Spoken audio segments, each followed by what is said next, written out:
Ano nga ba ang alay lakad at bakit maraming pumupunta dito sa Antipolo Cathedral? Ang alay lakad ay ginagawa bilang isang anyo ng pasasalamat at debosyon ng mga Katoliko.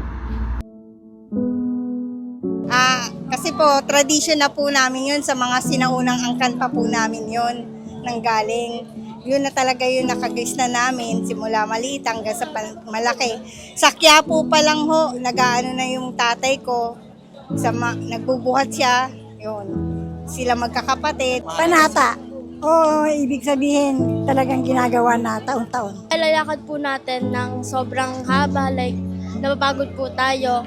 Para sa akin po, yun po yung pagiging committed natin kay Lord. And then nakita po natin yung hirap na yung sacrifice ni Lord para sa atin. Nagsisimula ang pagdagsa ng mga tao gabi ng Huwebes Santo hanggang sa madaling araw ng Biyernes Santo. Ngayong gabi, unti-unti nang dumadagsa ang mga tao dito sa P. Olivero Street patungong Antipolo Cathedral kasama ang kanilang pamilya at kaibigan. Para sa mga Pilipino, ang paglalakad ng malayo patungong Antipolo Cathedral ay hindi lamang pisikal na paglalakbay, kundi isang espiritual na sakripisyo.